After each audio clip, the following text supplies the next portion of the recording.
Pues oiga, está chueco. Vamos a tener que esperar a que llegue la técnica Dale aquí. un poquito para la derecha. Así no gira como. Ay, dale. Aquí está como. Ahorita lo que está prestado. Sí. Ahí. Bueno. Va a ser muy importante, pero ya cuando veamos patología, porque imagínense que estamos viendo un problema y solo lo veo yo y ustedes no lo ven, ¿no? Pero con algunos aspectos históricos, vean cómo igual los principios físicos se remontan a más allá de los 1900. En 1842, un fenómeno del sonido conocido como efecto Doppler, escrito por Christian Doppler, y 1881, este lo vamos a ver un poquito más después del ultrasonido convencional, vamos a hablar un poquito sobre el sonido Doppler. Y los hermanos Curie descubren el efecto piezoeléctrico, que esa es la base y principio fundamental de cómo trabajan los equipos de ultrasonido, es el más importante, ¿no? Bueno, esos serían los más importantes. Lo interesante es ver, fíjense, desde qué años estamos hablando. No piensen que la gente de 1800 era tonta, era muy inteligente, igual que la gente de ahora, ¿no? 1920, bueno, lo principal eran esos dos, ¿ok? 1951 se incorpora un tanque de iluminación para el estudio del ultrasonido. Vamos a ver una fotografía de este. Sería el tanque de iluminación de la Universidad de Denver de 1957, donde se tenía que habíamos dicho que los hermanos Curie eran del efecto piezoeléctrico, y de las primeras aplicaciones que se dieron en un tanque de iluminación que permitía que el sonido de la sonda viajara de la sonda al paciente sin ningún conflicto, ya que la velocidad del sonido se propaga de manera muy efectiva en el líquido. ¿Okay? En 1970 se desarrolla la escala de grises en modo B, que es el que normalmente conocemos, el típico. Vean, aquí es cuando ya se empieza a utilizar más el ultrasonido convencional. En 1970, yo creo que sus papás andaban naciendo por estas fechas, y en 1980 apareció la tecnología digital de los ultrasonidos. Ok, en el 51, antes del modo B, el doctor Ian Donald, inglés, que trabajaba en la Universidad de Milfray, fue sin duda el investigador que realizó los trabajos clínicos, fue el pionero que sentaron las bases para el desarrollo del ultrasonido. Estuvimos en el título de su primer artículo, o el más importante, investigación en masas abdominales por ultrasonido pulsado. Fue publicado en la revista Lancet. Bueno, el sonido ya sabemos que se propaga muy bien a través del agua. Uno de los ejemplos en la biología o en la naturaleza más relevantes pues están en los murciélagos, que utilizan, que la manera que se ubican o se localizan es a través del sonido, y muchos animales marinos, ¿no? Dentro de ellos los más importantes, las ballenas y los delfines. Bueno, algunos conceptos básicos. Pues el sonido es el fenómeno que surge como resultado del recorrido de la energía mecánica a través de la materia en forma de ondas. Si se fijan, es una manera de expresar o representar la energía, en este caso del sonido, y cómo ésta se va a propagar en la materia, muy similar a la que vimos en los fotones, que iban a tener igual una amplitud y longitud de onda, que algunas de esas características podían diferenciar este tipo de energía dentro del espectro de radiaciones electromagnéticas, que fue lo que vimos al principio. Bueno, de manera muy similar, esto es representado, sin embargo su naturaleza es diferente. ¿Okay? Bueno, tenemos rangos del sonido muy altos o muy bajos dependiendo de su energía, infrasonidos por debajo de los 16 Hz y ultrasonidos que son sonidos de muy alta frecuencia que escapan al rango del sonido que podemos escuchar. Bueno, la velocidad promedio del sonido es de 340 metros sobre segundo, y aquí está el rango de la audición, ¿no? Entonces aquí está infrasonido y ultrasonido. En medio estaría el rango de sonidos que nuestros oídos pueden captar. El sonido va a tener varias características, dentro de ellas, estos no se los voy a preguntar. La frecuencia, que es el número de ondas por unidad de tiempo, sería aquí se ve, ¿no? De una cresta a una cresta, estamos teniendo ahí una unidad de tiempo. La frecuencia, el hercio, también muy similar, es la unidad de frecuencia equivale, pero en un segundo. ¿Okay? Si un segundo es de aquí a aquí, pues serían el número de ciclos dentro de un segundo, y los podemos catalogar, bueno, se pueden abreviar por kilohercios o megahercios dependiendo de la unidad medida, ¿no? Van a tener también una amplitud, que es la altura máxima de la onda, que se mide en este eje, y la longitud de onda, que es la distancia que recorre la onda durante un ciclo completo, que sería en este eje, ¿no? Que estoy señalando. Tenemos efectos, tenemos proyección. Bueno, ¿qué es el eco? En la progresión de los ultrasonidos emitidos a su paso a través de diferentes medios de la materia en la cual va a viajar, parte de estos sonidos son reflejados en forma de ecos cuando tropiezan en su camino con medios de diferentes densidades o de diferentes características. Esto se le conoce como eco. ¿Okay? Impedancia acústica es el producto entre la densidad del tejido y la velocidad del sonido, y es la resistencia que ofrecen los tejidos al paso del sonido. Entonces, estas diferenciales, así como dijimos que la diferencial de absorción de las radiaciones de rayos X, del coeficiente de atenuación de rayos X que van a tener los tejidos, y vamos a poder obtener diferentes imágenes. Igual es algo similar en el ultrasonido, ya que los tejidos del cuerpo van a tener diferentes impedancias, van a representar cambios en la velocidad en la que el sonido viaja, y esto va a generar una imagen. ¿Okay? Vamos a tener fenómenos de absorción y de reflexión. De aquí para adelante, ahorita no les voy a, esto lo vamos a mencionar, esto no voy a analizar. ¿Okay? Pero sí es importante que tengamos todo el fenómeno un poquito que conlleva la formación de imágenes por ultrasonido. Entonces, cuando el sonido pasa a través del cuerpo, va a tener fenómenos de absorción o de reflexión. Por ejemplo, la absorción, sabemos, bueno, el sonido sería un tipo de energía, como ya habíamos visto o mencionado la vez pasada, la energía no se crea ni se destruye de la nada, sino que se transforma, ¿no? En este caso si se absorbe, va a sufrir una conversión de sonido a calor. ¿Okay? Entonces se ha demostrado que existe cierta cantidad de aumento en la temperatura en alguna zona que es sometida a ondas de ultrasonido. Y la reflexión es el cambio de dirección de las de sonido en la dirección de su fuente. Viene para acá y ahora va para acá. La dispersión también va a ser un fenómeno que ocurre cuando el haz de sonido se encuentra con una interfaz de forma irregular. El sonido será dirigido en diferentes direcciones. La reflexión a veces cuando se desvía, cuando pasa de un medio hacia otro, ¿no? Alguna vez han visto, eso también sucede con la luz. Si han visto cuando su refresco tiene un corte y que se ve como que está cortado o que está anulado, pues lo mismo pasaría con el sonido. Si tuviéramos abajo agua y arriba aceite, técnicamente el sonido cambiaría su dirección ligeramente, ¿no? Bueno, este es un cuadro de atenuación de los distintos sonidos. ¿Se acuerdan que veíamos en la tomografía cómo es que los ojos no podían percibir más allá de 250 por ahí tonos de grises? Entonces, que la tomografía nos iba a manejar desde menos 1000 hasta más 1000, todavía más amplio, ¿no? Pero lo habíamos visto más o menos desde el hueso compacto hasta el tejido pulmonar.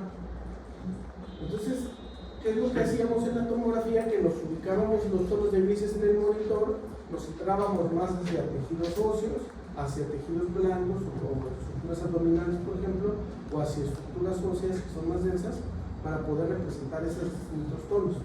Bueno, en el sonido, pues digamos que lo que nos interesa va a ser ver esto. Okay, entonces vamos a ver cómo lo vamos a colocar en este rango.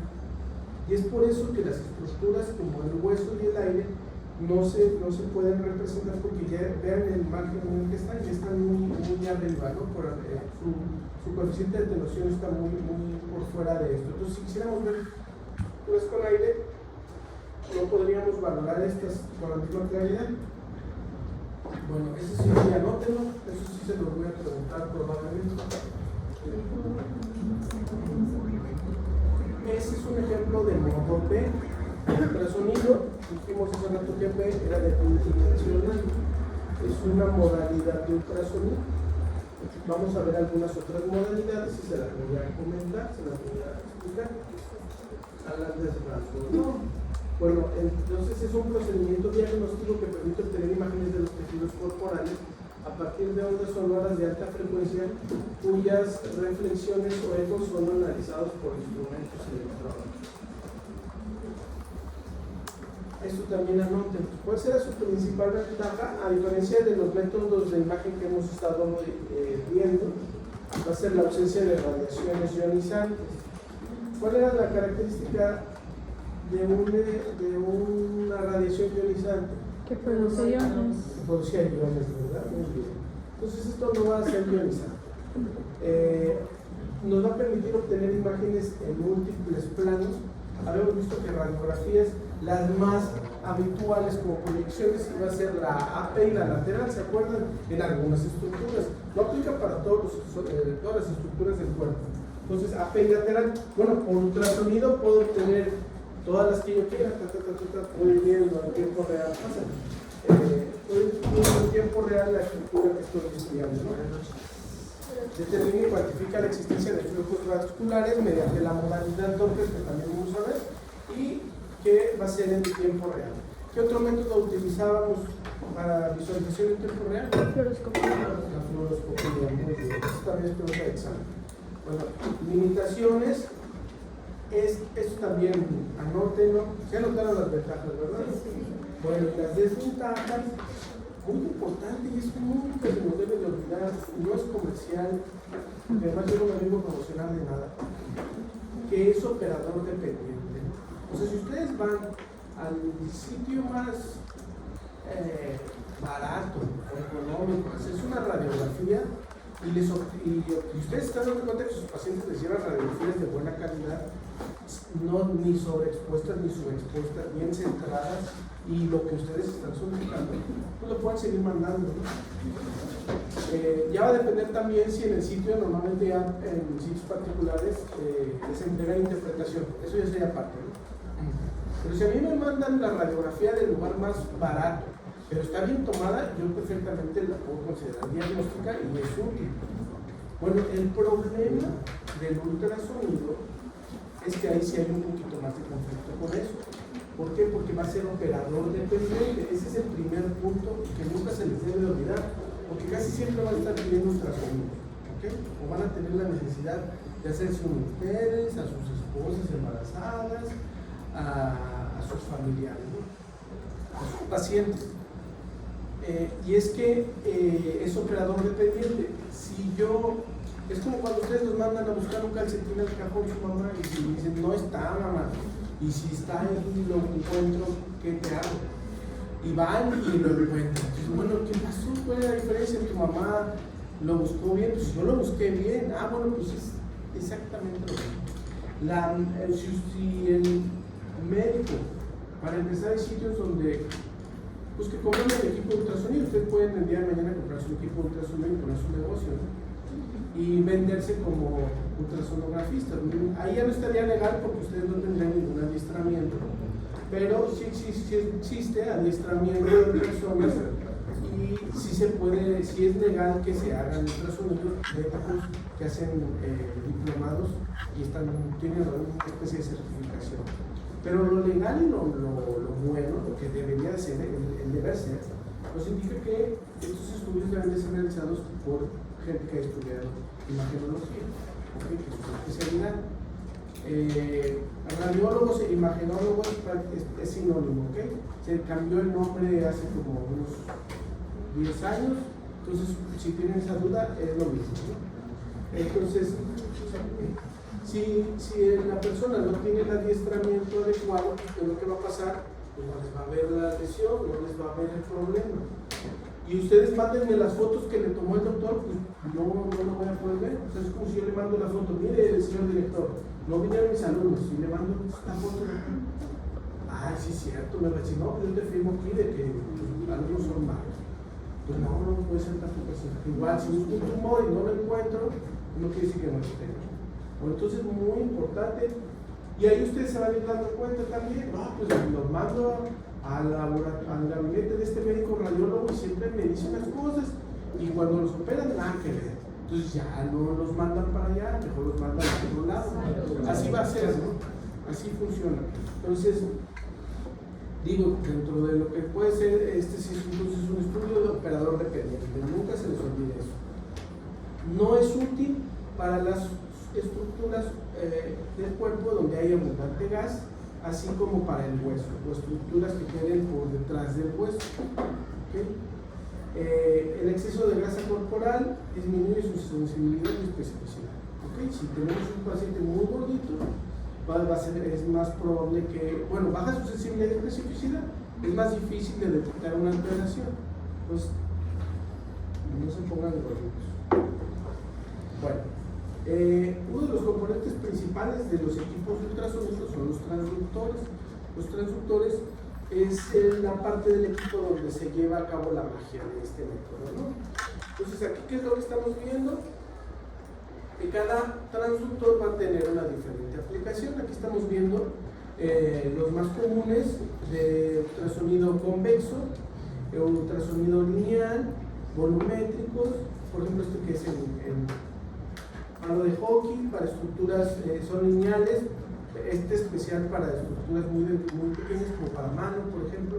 Estos lineales también muy útiles para músculo esquelético, para mama, por ejemplo. Aquí tenemos estos transductores que son endoscópicos para ultrasonido transesofágico, y estos endocavitarios que se pueden introducir en la vagina o en el recto para valorar, si se introduce por la vagina, para valorar el útero, o si se introducen en el recto para valorar la próstata. No sirve para valorar ni el recto ni la vagina. ¿Okay? Bueno, aquí estamos viendo cuáles son los elementos principales de un transductor. Lo principal que quiero que vean, obviamente, que este cable a dónde va, pues a la computadora. Y que hay en la punta, aparte de una membrana que cubre y protege, los cristales con efectos piezoeléctricos, que es el fenómeno que les había mencionado. Ahora, esto sí se los voy a preguntar. ¿En qué consiste el efecto piezoeléctrico? Es un efecto bien interesante para los que han estado disfrutando de estas clases últimamente porque les apasiona la física. Es un fenómeno en el que determinados cristales, son propiedades que tienen ciertos cristales, que al ser sometidos a tensiones mecánicas adquieren en su masa una polarización eléctrica, apareciendo una diferencia de potencial y cargas eléctricas en la superficie. Es decir, que si yo le pego a un cristal ligeramente, esto va a producir una deformidad, que esta deformidad va a producir una carga eléctrica en la superficie, y esa carga eléctrica, esa polaridad la puedo detectar, ¿no?, por medio de una computadora. Lo bien, que es bien interesante, es como estamos viendo aquí en el esquema. Aquí lo estoy deformando a través de presión. Esta presión la voy a generar a través de energía, en este caso energía sonora. Entonces, si yo lo estoy golpeando con una onda sonora, o sea, no es una presión fuerte, estamos hablando de una presión prácticamente imperceptible que va a generar esta polaridad. Aquí lo estoy representando como un foquito, ¿no? Pero bueno, en realidad no va un foquito, aquí sería la computadora que me estuviera detectando estos cambios. Lo interesante es que es inverso, se puede llevar a cabo de manera inversa. Si este cristal es sometido a una carga eléctrica, este cristal se va a deformar y va a vibrar. Y esta vibración a la vez es transmitida de forma adyacente en forma de sonido. Entonces, detecta el sonido y produce el sonido. Les digo yo a mis alumnos, es como si el transductor fuera a la vez un micrófono y a la vez una bocina. O sea, que recibe el sonido y lo analiza, pero a su vez produce sonido cuando la computadora le manda una corriente eléctrica. ¿Okay? Muy interesante. Entonces el efecto piezoeléctrico inverso consiste en un voltaje aplicado a un cristal, aquí sería el voltaje, induciendo una tensión mecánica y deformación que a su vez va a producir sonido, ¿no? Estamos entonces ya todos de acuerdo. Este es el principio mediante el cual trabaja el ultrasonido. ¿Produce radiación ionizante? No. ¿Produce sonido? Sí,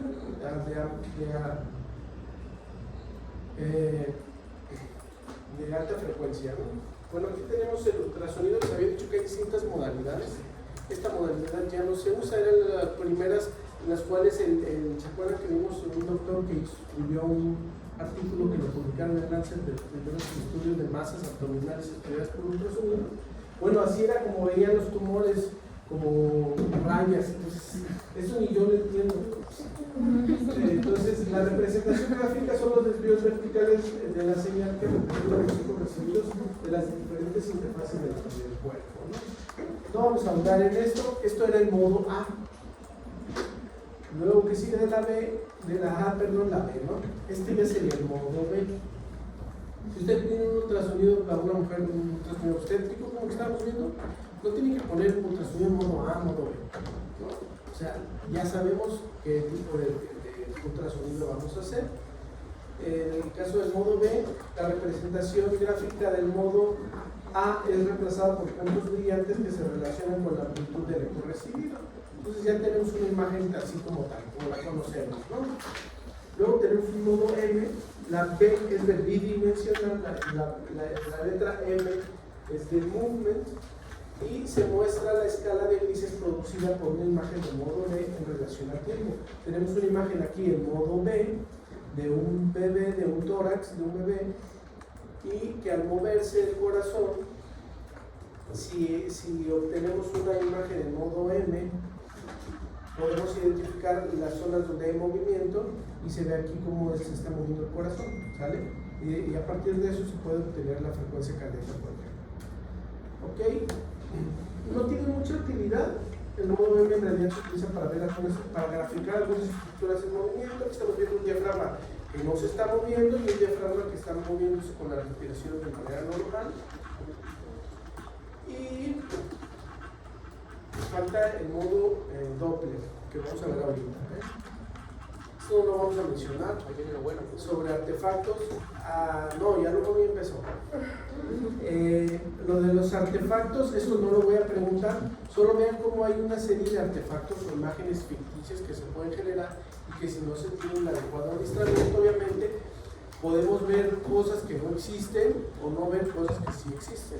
Entonces tenemos artefactos por interferencia, por clasificación, por realce, por refracción. Aquí estamos viendo un ejemplo de una persona que aparentemente tiene dos sacos amnióticos, o sea, un embarazo bicorial biamniótico, cuando en realidad no existe, ¿no? Por la manera en la que viaja el sonido. Aquí pareciera que tiene el diafragma roto, ¿no? Pero no es tal cosa. Lo que pasa es que el sonido empezó a viajar más rápido en esta lesión y hizo este escalón, ¿no? Un artefacto de velocidad de propagación y básicamente, ¿no? Artefactos de reverberación de campo proximal, donde en lugar de ver esta pared igual que aquí, vemos aquí algunos ecos sucios, ¿no? Y muchos otros más artefactos. Artefactos de los lóbulos laterales, que eran este mismo.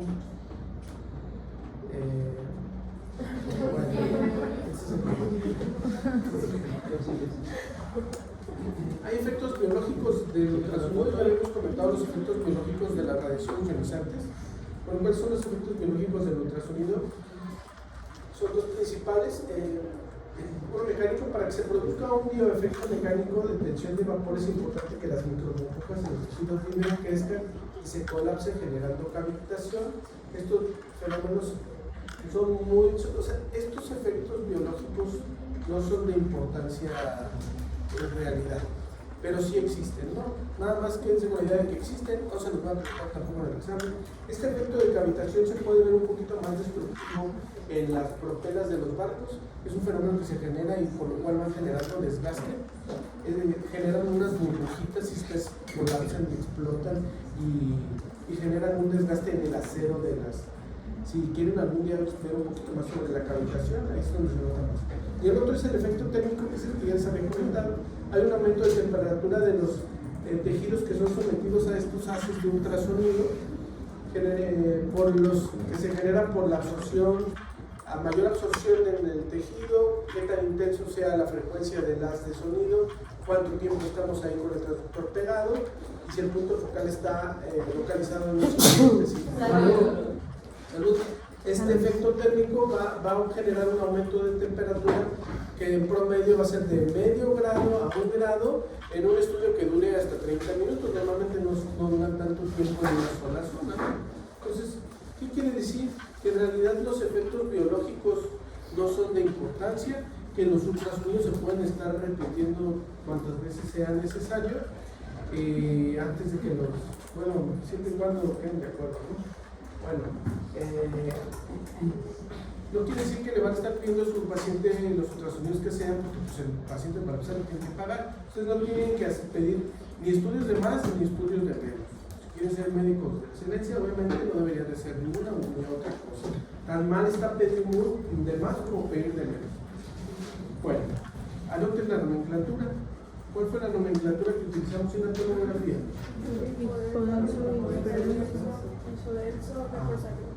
Muy bien. Y ese sería cuando estamos hablando de ultrasonido, hablamos de ecos. Cuando no tenemos ningún eco, como en esta zona, sería una zona anecoica o anecogénica. Ecogénico en general solo es cualquier cosa que produzca ecos, no lo vamos a utilizar mucho, pero esto sí. Hipoecogénico e hiperecogénico, que lo vamos a utilizar generalmente cuando comparamos una cosa con la otra, ¿no? Aquí vemos que la placenta es isocogénico al abdomen, al interior del abdomen o aquí al cerebro. ¿Por qué? Porque sí estamos viendo que hay la misma densidad, ¿no? Bueno, que este no es el cerebro, estos son los plexos coroidales. Eso sería isoecogénico. Y hiperecogénico es si viéramos una zona de mayor ecogenicidad con respecto a otra. Hipoecogénico o viceversa, ¿no? Aquí vemos algunas zonas anecoicas que corresponden al líquido claro. ¿Okay? Cuando lo que estamos viendo es líquido claro, como líquido amniótico, como un derrame pleural, bueno, muchas veces, digamos, líquido amniótico y orina suele ser anecoico. Claro que si es piuria lo que tiene el paciente, un quiste simple folicular, pues también va a ser anecoico. Ahora sí, bueno, no bien. La velocidad promedio del ultrasonido. Esta es la velocidad promedio de las ondas de ultrasonido en el cuerpo. 1040 metros por segundo. Esto lo vamos a ver más bien cuando veamos clínicas, donde la frecuencia que los transductores, aparte de que tienen una forma diferente, normalmente tienen diferentes frecuencias de sonido. A mayor frecuencia vamos a obtener imágenes de mejor resolución, pero vamos a tener menos profundidad. Como por ejemplo en la mama, que queremos ver más detalles, pues está muy superficial. Necesitamos transductores que sean de mayor frecuencia. Y por ejemplo, estructuras abdominales ocupamos más bajas frecuencias, vamos a tener menos resolución, pero vamos a poder llegar más profundo. Bueno, aquí es lo que les decía, como la velocidad de propagación en los diferentes órganos y estructuras abdominales van a tener una manera similar. La velocidad, vemos aquí cómo el sonido se propaga mejor mientras las estructuras son más rígidas, como por ejemplo si alguien le pega a las vías del tren, pues va a viajar más rápido el sonido, a lo que lo hace en el aire. Estos fenómenos que vamos a ver cuando vean algunos temas como quistes renales o colelitiasis, muy importantes, que sí se van a tener que aprender estos dos fenómenos.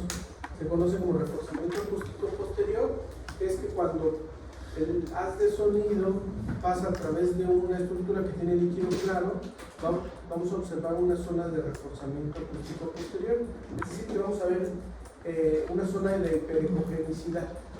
¿Okay? Posterior, mi transductor estaría aquí, esto sería como si fuera un foco, y posterior a la zona del quiste con líquido claro, tiene que ser líquido claro. Vamos a obtener una zona de reforzamiento acústico posterior y A su vez, si el haz de sonido que viene de este punto choca en una estructura muy dura, como podría ser, por ejemplo, un hueso o un lito, vamos a ver que posterior a esto me va a dar una sombra. Entonces recuerdo que si aquí estuviera un poquito, aquí estaríamos viendo la sombra, ¿no? Bueno, esa sería la sombra acústica posterior. Y bueno, de las otras modalidades que les había comentado, ya habíamos visto el B, que es el modo bidimensional, el modo M de movimiento, y el Doppler, que tiene tres modalidades o tres submodalidades. Una que es Doppler color, una que es Doppler poder y otra que es Doppler espectral, que son esas últimas tres, y que estamos viendo representadas en los cuadros también de abajo. Doppler color, donde me van a aparecer los flujos vasculares en dos tonos, dependiendo de si se está acercando o alejando del transductor. El Doppler poder, que me va a dar flujos más lentos y más pequeños, normalmente en un solo tono, y Doppler espectral, que me va a graficar estos flujos. ¿Okay? Bueno, esas serían las tres modalidades Doppler. Esto anótenlo, por favor. Esto también es importante que se lo lleven en su cabeza. Yo ya tengo a mi paciente, ya sé qué tiene o ya estoy sospechando que tiene. ¿De qué me puede servir una complementación por ultrasonido en una lesión que yo ya tengo ubicada? Bueno, me puede servir para saber su situación o de qué órgano, refiriéndonos a qué órgano depende. Hay veces que tenemos una bola y no sabemos bien de qué órgano depende. Bueno, el ultrasonido nos puede ayudar a orientarnos mucho, a saber cuál es el órgano del que depende, cuál es su consistencia, si es sólida o quística, por ejemplo. Es excelente para ver esos dos. Un ejemplo muy claro es que habíamos dicho que por radiografía densidad músculo y agua van a ser la misma, ¿no? Bueno, pues por ultrasonido va a ser facilísimo diferenciar una cosa de otra, ¿ok? Por ejemplo, les decía yo en mastografía, yo un quiste o un fibroadenoma muchas veces les voy a ver como una lesión ovalada de bordes circunscritos de densidad de agua, pero puede ser sólido, como lo es un fibroadenoma, o puede ser líquido, un quiste simple con agüita dentro. Claro que es muy diferente una cosa de la otra. Bueno, con ultrasonido yo puedo estar 100% seguro si se trata de una u otra cosa, ¿ok? Versus bordes, esas serían las tres principales, ¿ok? Obviamente que la forma, el tamaño, importante la necrosis, sí, porque nos puede ayudar a escoger algún sitio donde vamos a tomar una biopsia, en un tumor. Calcificaciones, la valoración de algunas calcificaciones, no refiriéndonos, esto no tiene nada que ver con mama, ¿no? Las microcalcificaciones, que ya serían otro tipo de calcificaciones, se valoran con mastografía. La vascularidad, con modo Doppler, sus interfaces y el efecto de volumen que puede haber a otras estructuras, o sea, de compresión. Entonces, las principales, esas tres primeras, ¿no? Ver de qué órgano depende, cuál es su consistencia y cómo son sus bordes. Bueno, ahora vamos a ver un poquito de cómo es el efecto Doppler, porque esto sí va a venir también en el examen. El efecto Doppler, que vimos que lo describieron allá por 1800, es en el que el sonido reflejado por superficies inmóviles no sufre cambios de frecuencia. En cambio, el sonido reflejado en superficies de movimiento sí va a sufrir cambios en sus características, ¿no? de amplitud de onda, de longitud de onda, perdón, y es proporcional a la velocidad de la superficie en movimiento. Y aquí estamos viendo un ejemplo. Estos que estamos aquí viendo en este esquema corresponden a los transductores que sabemos que están emitiendo ondas de ultrasonido. Y esto que estamos viendo aquí representa los eritrocitos que hay dentro de un vaso sanguíneo. Vamos a suponer que tengo unos eritrocitos que nos están moviendo aquí, que tengo una colección hemática, todavía no se forma un coágulo. Estamos de acuerdo con que los eritrocitos nos están moviendo, así como las mismas características que lleva el sonido y es reflejado, va a reflejar con las mismas características, ¿no? Y aquí en este caso, si se dan cuenta, el eritrocito se está acercando al transductor con esta flecha, este vector, y este otro se está alejando del transductor. Entonces, estas son las características que la computadora ya sabe que llevan el sonido que está emitiendo el transductor. Cuando chocan estos eritrocitos, vean cómo cambia. La longitud de onda es diferente a esta, ¿okay? Y en este que se está alejando, al revés, se ve más amplia, ¿no? La longitud de onda. Entonces, esta información la interpreta la computadora y puede obtener varios datos. El ejemplo más claro que tenemos del efecto Doppler, que tiene que ver con sonido, es el que observamos, por ejemplo, cuando escuchamos una ambulancia o una patrulla, ¿no? Entonces vamos a suponer que viene una patrulla y aquí están ustedes al principio y lo están escuchando con un sonido un poquito más agudo, porque la longitud de ondas, de las ondas sonoras que se está emitiendo la sirena, fíjense cómo son más cortas y luego un poquito más amplias. Entonces es como cuando suena y luego pasa y ya suena ya se aleja la ambulancia o la patrulla, ¿no? Siendo que ustedes no se están moviendo. Lo que dijéramos que lo que está emitiendo sonido sería el transductor. Entonces aquí lo que se está moviendo serían ustedes, o sea, serían ustedes los eritrocitos, en el caso del Doppler, ¿no? Y aquí se ve igual también en este GIF, cómo la amplitud de onda, la longitud de onda cambia, ¿no? Bueno, nosotros le vamos a agregar a esta ecuación para obtener la velocidad de estos flujos, el ángulo al cual está incidiendo el haz de sonido, que sería esto. Esto no vamos a andar tanto en esto para poder obtener esa información, ¿no? Esto no lo vamos a ver. Esto sí, esto es importante. Entonces, ¿esto qué modo de Doppler es? Espectral, ¿no? Donde vemos ahora graficados, aquí está, ¿no? Donde vemos graficados en este eje el tiempo y en este eje la velocidad de los flujos. Ok, entonces fíjense cómo vamos a obtener espectros de baja resistencia o de alta resistencia. Es decir, ¿se acuerdan si han visto alguna película donde le cortan al malo la cabeza?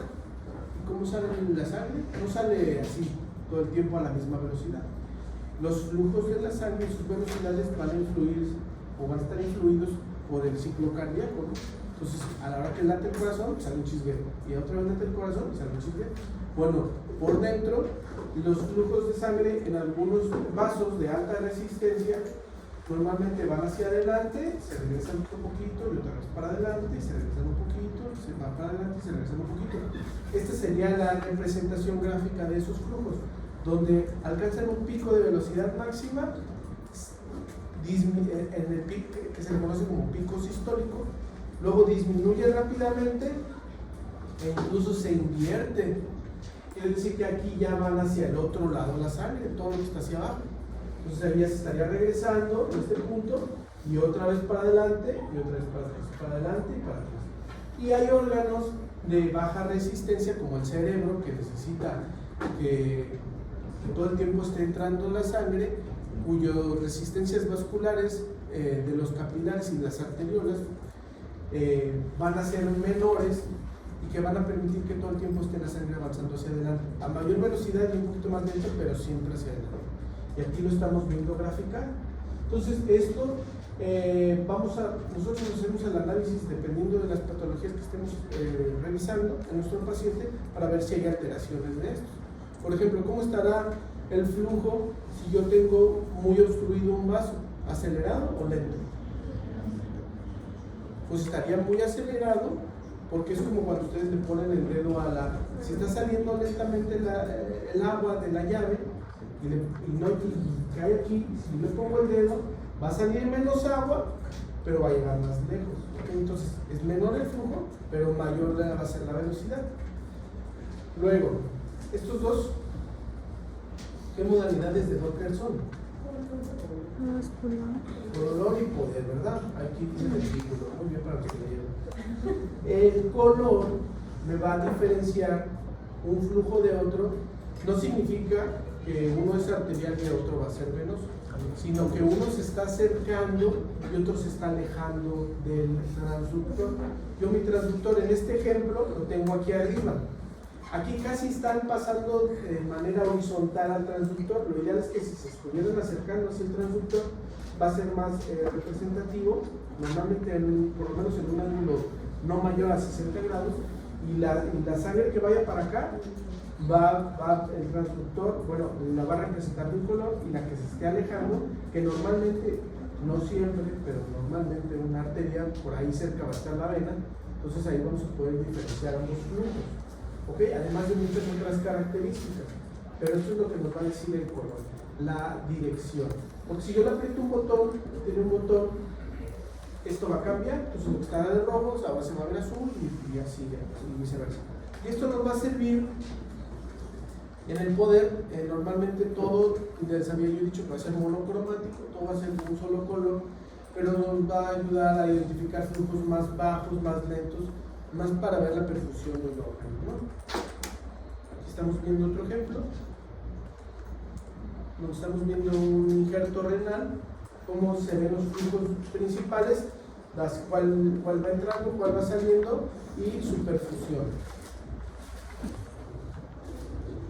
Bueno, ya por último hay algunos otros estudios como la elastografía que nos ayudan a identificar la rigidez de los tejidos, nos ayudan a hacer evaluaciones adicionales. Esto tiene un poquito de menos tiempo. Evaluaciones adicionales a algunos módulos de naturaleza desconocida, como los nódulos tiroideos, por ejemplo, o para ver la rigidez del tejido hepático, si estamos sospechando de cirrosis, por ejemplo, algún fenómeno de fibrosis, ¿no? Se observa un mapa de colores, también va a depender de cómo lo tengamos ahí representado. En este caso específicamente, vemos una zona de mayor dureza representada por color azul de un nódulo que se encuentra en la tiroides, ¿ok? Normalmente mientras más duro sea, se considera más posible que sea malo. No es un criterio absoluto, ¿no? Bueno, les había dicho que en el medios de contraste para el ultrasonido no lo íbamos a ver. Yo honestamente no veo que su utilidad, su uso todavía esté, pues, los medios de contraste de ultrasonido tienen muchísimos años, pero no me ha tocado ver que se use. Pero bueno, entendamos que es una solución con muchas burbujitas de gas, obviamente estables, no le vayan a meter jamás su vida a gas a un paciente por las arterias, pero que por su forma de las burbujas, que es tan redondita, refleja en las ondas de sonido en su superficie, y por eso es que se ve hiperecogénico. Aquí estamos viendo el ejemplo de su aplicación en un hemangioma hepático. Vemos cómo empieza a reforzar de manera centrípeta. Estas ya son aplicaciones, por ejemplo, de barrido o sidescape que tienen algunos equipos, pero ya sería más como que están vendiendo yo. Aquí estamos viendo como un tumor filoides de la mama, un tumor gigante, que no iba a caber en una sola imagen, puede ser analizado y se puede ir grabando como si lo viéramos un poquito más, una imagen extendida sin contraste. Se puede realizar biopsias, drenaje de colecciones o abscesos, administración directa de fármacos para, por ejemplo, las articulaciones, de viscosuplementación o analgésicos, y reconstrucciones volumétricas también, que no son tan diagnósticas, pero venden bien. Y esto es de lo más importante, yo creo, también del semestre, que también sepan esto, ¿no? Decía el doctor Alfonso Acevedo Olvera, que si los exámenes de gabinete o de laboratorio no coinciden con tu diagnóstico clínico, repítelos. Y si siguen sin coincidir con tus datos clínicos, tíralos a la basura. ¿Qué quiere decir? Que a pesar de todo lo que veamos aquí, una de las cosas más importantes, a pesar de que yo les vengo a vender los métodos diagnósticos como, bueno, cuál es su utilidad, debemos, a lo mejor ustedes en la clase donde deberían de ver clínica no los están viendo de manera muy extendida. Pues quédense con la idea de que lo más importante en esta vida es la clínica. No, la clínica es la que trata. El 20% de su diagnóstico va a ser esto que estamos viendo en todo el semestre. No quiere decir que no le pongan atención a lo que vamos a ver.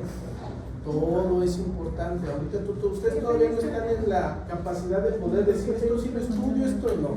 Yo no voy a hacer esto, no me importa. Todavía les falta mucho para saber qué sí van a hacer o qué no van a hacer. No literal.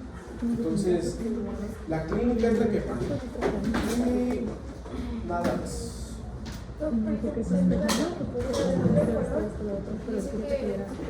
acerca a las flores rojas y que sale luz azul. Va a depender cómo esté programado. Nada más así.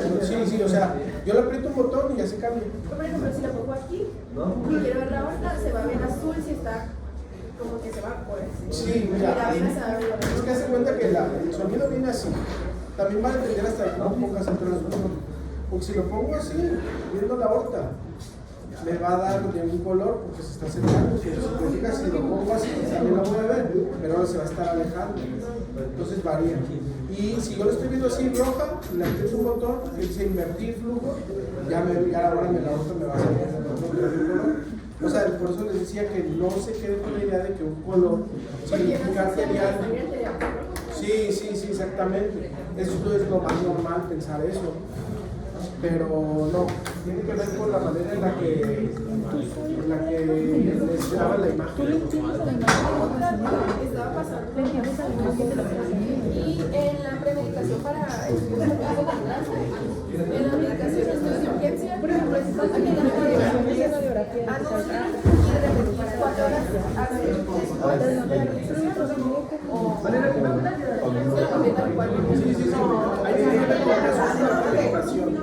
Vamos a suponer que no sabes, tú eres le pasas ese medicamento porque vas a ir a pedir el estudio, porque igual igual está preocupado. No sabes cuando el radiólogo está comiendo. Entonces, si está comiendo, no te lo va a pasar. Te va a esperar.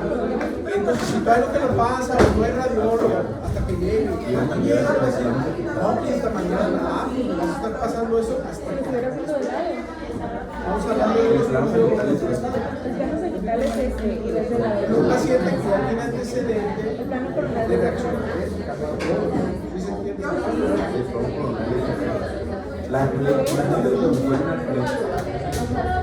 La flexión digital de trabajo